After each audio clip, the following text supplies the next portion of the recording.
Welcome to Randy's Old Time Radio Shows. Tonight, step into the dangerous, glamorous world of Dangerously Yours, where love and intrigue collide and every shadow could hold a secret.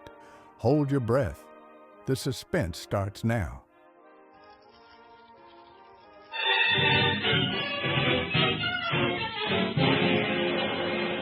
Vicks presents Dangerously Yours, a half hour of romance and adventure starring Victor Jory in Berkeley Square. First, here's a good thing to remember when you catch a cold. The best-known home remedy for relieving miseries of colds is Vicks Vapor Rub. And now... I am Adventure. In my name, men have traversed the highways, the byways, the skyways of the world, have traveled old trails and blazed new ones. I am the fire that burns in the heart of youth, that makes men dream and dare and conquer. I am dangerously yours. This week, come with me to England to meet a young American who inherited an ancient house and lived one of the strangest adventures any man has ever known. Peter Standish of Berkeley Square.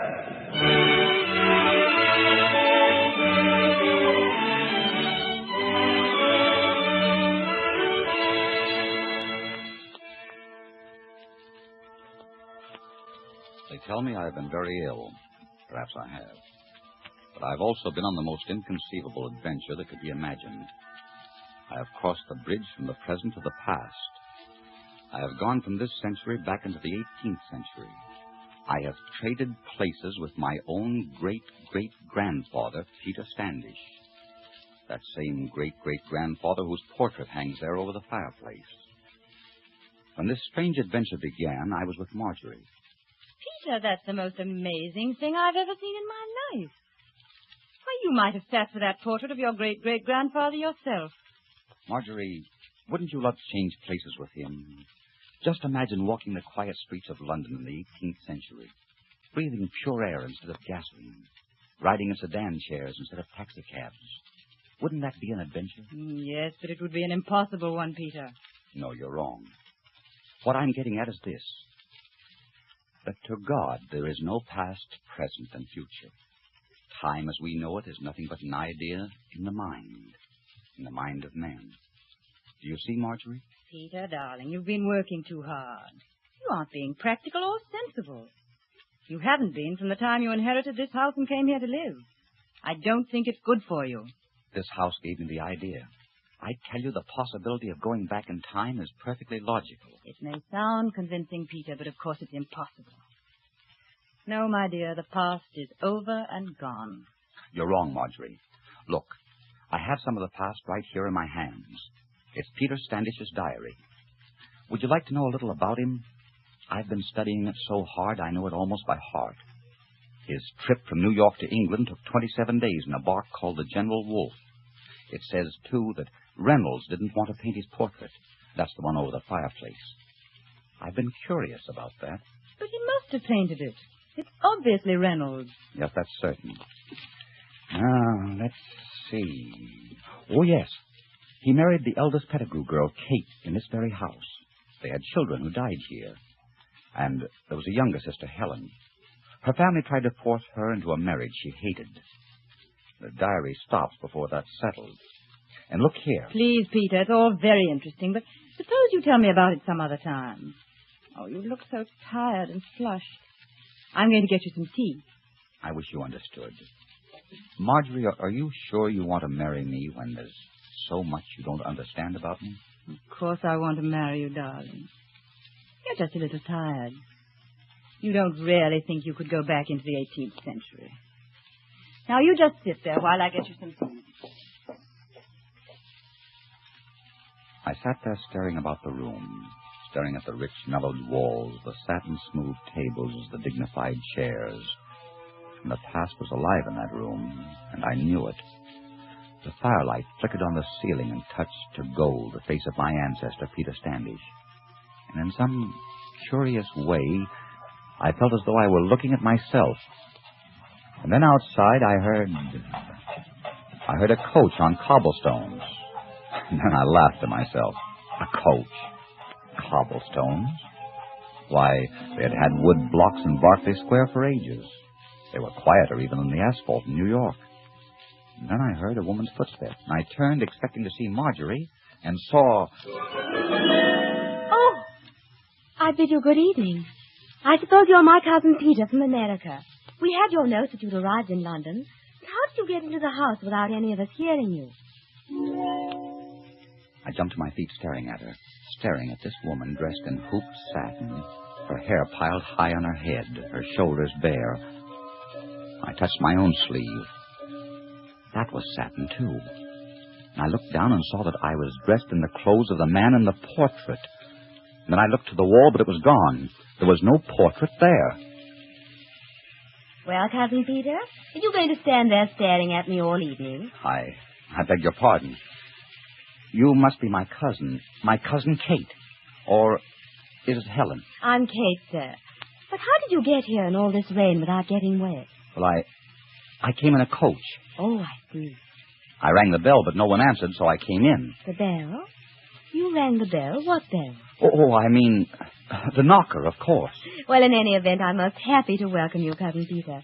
And if you'll come with me, my mother, sister, and brother will also bid you welcome. We've all been looking forward to this meeting for some time. I followed her out into the hall, my heart pounding with excitement. The miracle had come to pass. I was in the 18th century. We went down the hall, and there in the gracious candlelit sitting room was the Pettigrew family. Lady Anne and Helen, and the young Pettigrew, Tom, looking a bit the worse for drink. There was also a small, fat, unpleasant-looking man who I judged to be Helen's unwanted suitor, Mr. Throssell. Lady Anne gave me a most cordial welcome.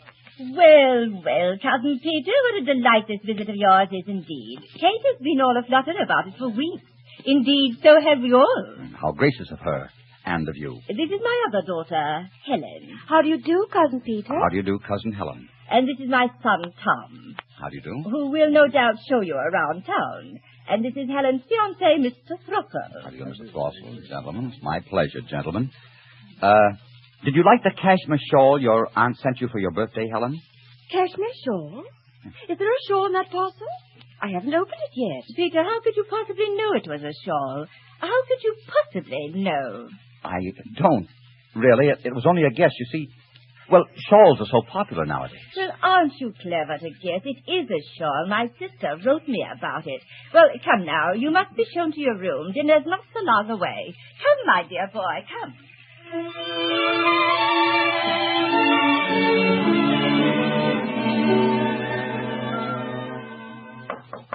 Come in. Oh, hello, Helen. Pardon the intrusion, Peter. Mother thought I should see if you were comfortable. I'm very comfortable, thank you. Where's Kate? She's helping Mother downstairs. Cousin Peter, may I ask you something? Why, of course. Are you in love with Kate? But why do you ask? You never saw her before this afternoon, and yet you and Mother arranged your betrothal before you ever came to England. Of course, it may be a young and stupid fancy on my part, but I always thought that two people had to meet before they fell in love. It seems strange. You're quite right. Helen. Yes? Will you help me? There's a lot that's strange to me about this country. I'll need a bit of guidance. Why, yes, I'd be very glad to. And now I'll leave you. Good afternoon, Cousin Peter. Helen. Yes, Peter? You're very sweet. Yes? And I think my great-great-grandfather was absolutely screwy. Screwy? That's just a New York expression. Oh. Good afternoon, Helen. Good afternoon, Cousin Peter. Oh, excuse me for banging the door.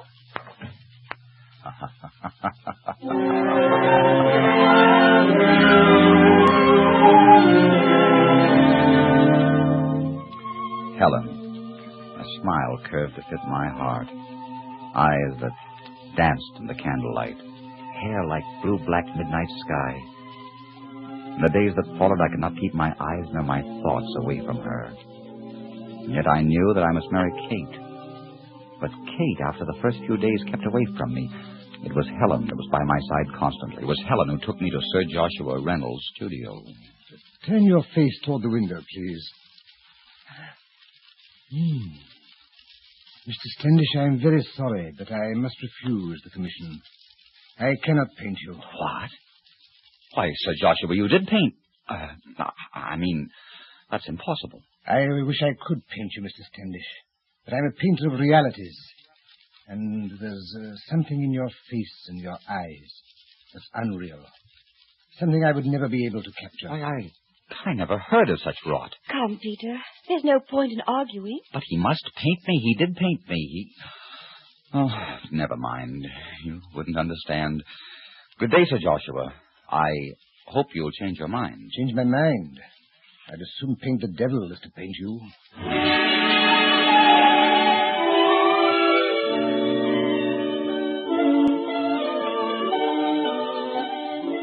Kate, wasn't this to be my dance?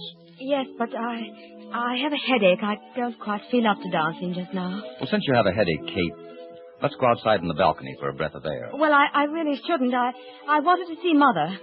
Just for a moment, Kate. Come, let's go out here. It's a beautiful night, isn't it? Yes, I suppose so. Kate, what's the matter? You've been avoiding me all evening. Have I? You certainly haven't been avoiding my sister. Don't tell me you're jealous. You don't need to be, you know. Jealous? No, I'm relieved. But I fear for Helen. Peter Standish, you're a very strange and frightening man. Oh, now, Kate, you're letting gossip upset you. I know what people are saying about me, and of course it's ridiculous. Yes, you know what people are saying. And you know what I'm thinking right now. You always know. You know what's going to happen before it happens. Oh, no, Kate, no. Not the way you think. And why are you looking so startled? There's nothing to be afraid of. Oh, I thought you loved me. You mustn't talk like that. Why, my dear, we're going to be married. Married? Do you think I'd marry you when I'm hard put to it to force myself to remain alone with you? Sir Joshua saw it. Everyone sees it. There's something that's not human about you. Kate, you're overwrought. You'll feel differently in the morning. In the morning, I shall drive to Budley. I cannot stay in this house with you any longer. I see. You're breaking our engagement? You can't do that. Oh, can't I? How smugly you say it. So you think there are no limits to what a wizard can do with a woman. The women all press after you, don't they? But no woman wishes to dance with you twice, except Helen. Peter Standish, I never was so afraid of anything in my life as I am of you. And you think you can make me marry you? I'd as soon marry the devil. I'm leaving London in the morning, and I'll not return to this house as long as you're in it. And you can be sure I'll do everything in my power to get you out of it.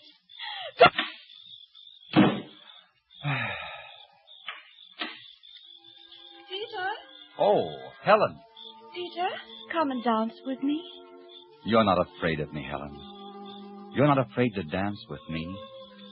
How can you be afraid of someone you love? Oh, come and dance with me, Peter.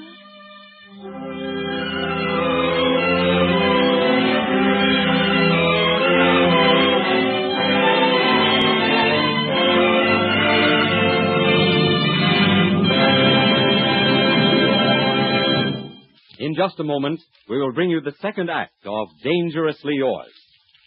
Well, here it is fall again, and first thing you know, the children may be coming home from school with nasty colds.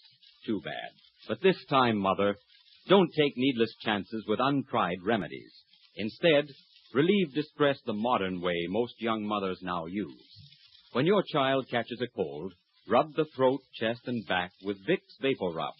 Then see how quickly VapoRub starts to work to bring grand relief as it penetrates into the cold, congested upper bronchial tubes with its special soothing medicinal vapors, and at the same time stimulates chest and back surfaces like a warming poultice.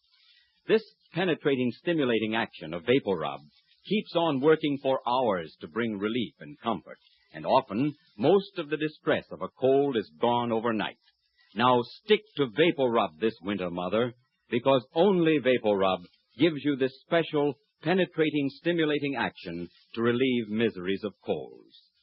Vicks VapoRub. And now, the second act of Dangerously Yours, starring Victor Jory in Berkeley Square.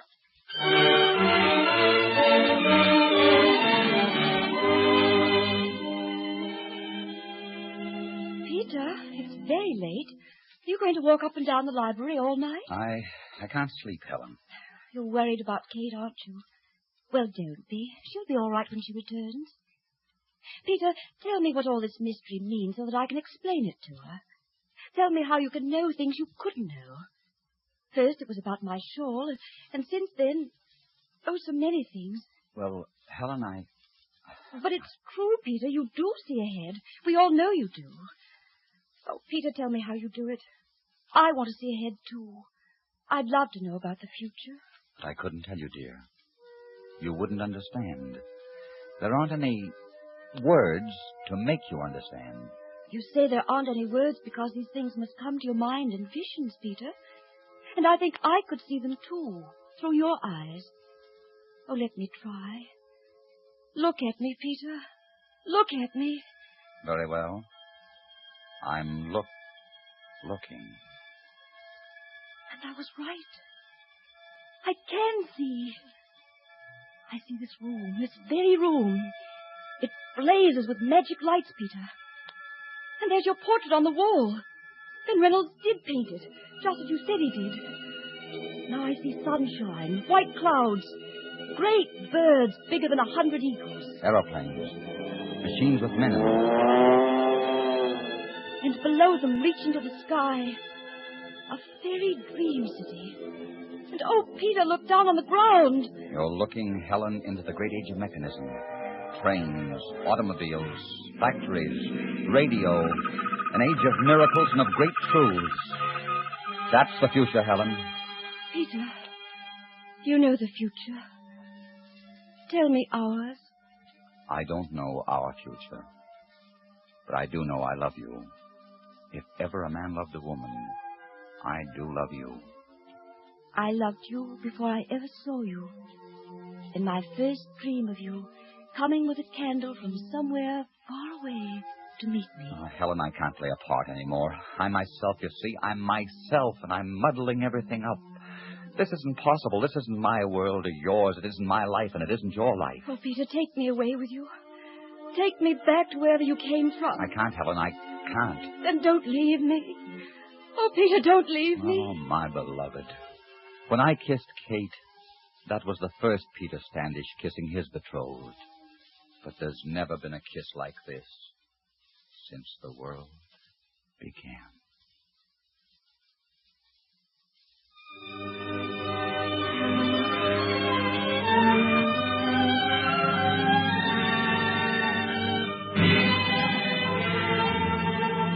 Well, Kate, so you've come back from Budley. Well, let me tell you something. Your Peter has asked for Helen's hand in marriage.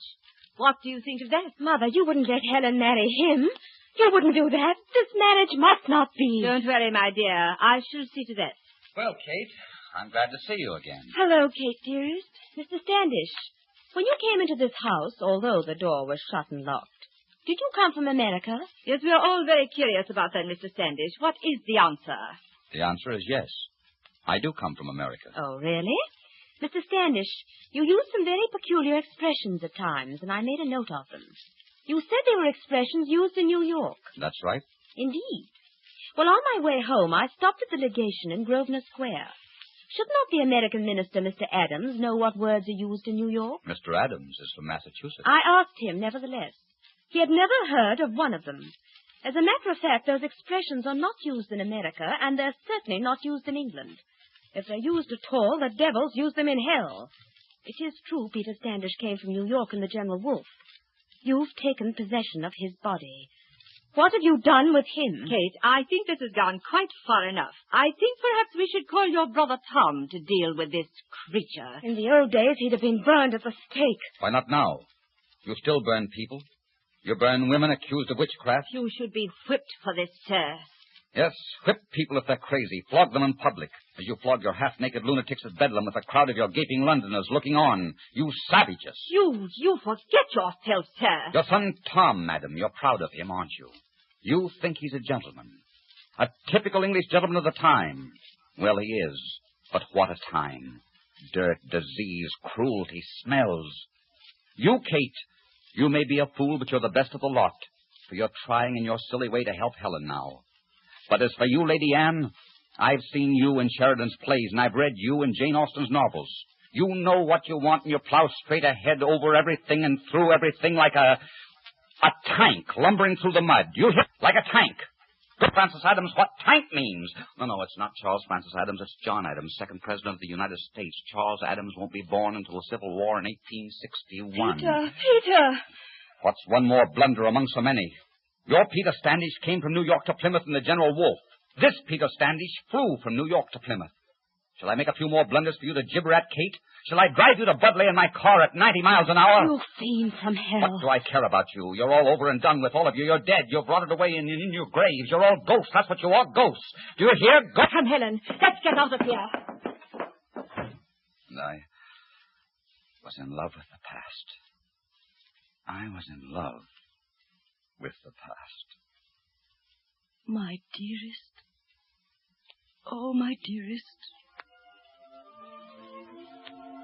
I turned, and there was Helen. Helen, born of the 18th century, all loveliness, all grace, all beauty. And I caught her to me and rested my cheek against her hair. And something inside me was weeping, for I knew I was holding Helen for the last time. I fought that thought. Helen. Oh, Helen. You know, my dearest, each night I've said, he must go back. But each morning we'd make some new plan together, and I'd think, let me have just one more day. No, I've said I would stay, and I will stay.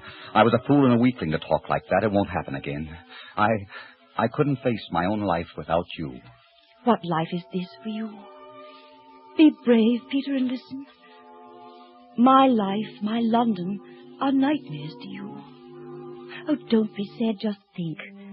Out of all the millions of lovers since time began, we two alone have been chosen for this miracle. And it is a miracle. Oh, think of what has been given us, not of what is taken away. Nothing can be taken away. That we came together as we did proves that we weren't meant to lose each other. Yes. Yes, and we shall be together always, Peter.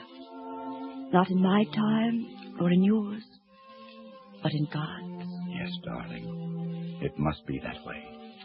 But I have neither the will nor the strength to leave you. Love will give you the strength. You have your life to live out in the future, Peter. Don't be too sad about a girl who's been dead to you so long. And in my life, as I grow old, your youth will seem to me eternal youth. For you will come, won't you, young as I see you now, to my grave in St. Mark's churchyard. And you'll find me, for I'll ask for a stone with the letters cut deep, so they won't bear away before you come. Oh, darling. Darling, I love you now. I shall love you in my own time, and in whatever time may come. Then, this is our parting, Peter. Goodbye, my dear. Goodbye, my darling.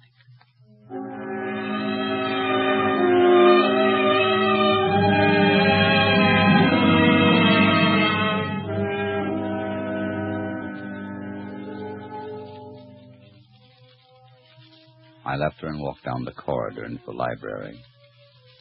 I was dazed and empty of everything but sorrow. And there were my own things about me again, 20th century things. There was the portrait on the wall. I felt weak and shaken and bereft. I sat there by the fire all night. And in the morning I walked to St. Mark's churchyard. When I returned, Marjorie was in the library. Peter. Hello, Marjorie. Oh, Peter, you know me. You know me. Know you? Why, of course I know you. For weeks you haven't recognized any of us, Peter. You've been very ill. Ill? Yes. Yes, I've been ill. But you're all right now. You look yourself again. Oh, thank God you're all right now. Marjorie, there's something I must tell you. Yes, Peter. I can't marry you. I'm very sorry, but I'm not in love with you, and it wouldn't be right. All right, Peter. If that's the way you want it. Perhaps you'll change your mind. I hope you will. What's that piece of paper you're holding? It's an epitaph. I copied it just now from a tombstone in St. Mark's churchyard. Whose epitaph is it? A girl who died 140 years ago. Peter, you're crying. Who was the girl? Peter, speak to me. Please, Marjorie. Please. Leave me alone. Very well, Peter.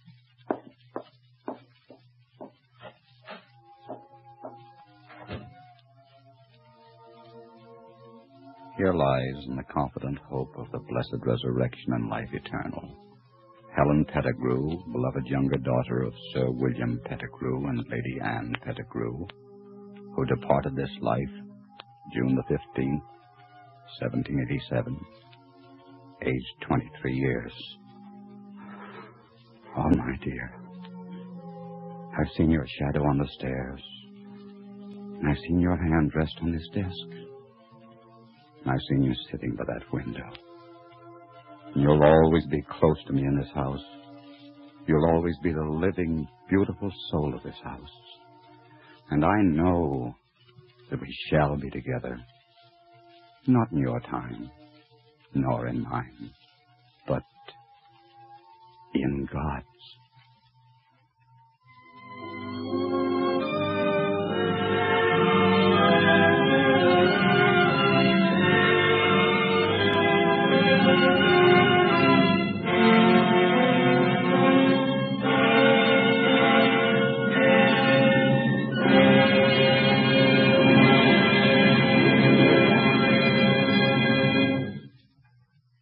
If miserable colds strike your family, the thing to do is to get busy right away with Vicks Vapor Rub. This is the modern way to relieve distress of colds that most mothers now use, because Vapor Rub starts to work so quickly to clear the head, ease the coughing, soothe the sore throat and the muscular soreness and tightness. You just rub it on, and Vapor Rub penetrates into the cold, congested upper bronchial tubes with its special soothing medicinal vapors. At the same time, Vapor Rub stimulates chest and back surfaces like a warming poultice. Vapor Rub keeps on working for hours to bring welcome comfort and relief. It invites restful sleep, and often by morning, most of the misery of the cold is gone. Now be sure you get Vapor Rub, because only Vapor Rub gives you this special, penetrating, stimulating action to relieve distress of colds. Vicks Vapor Rub. I am Adventure. Next week, come with me to meet a man who accepted a strange challenge and kept an exciting rendezvous with destiny. Until next week, then, I am dangerously yours.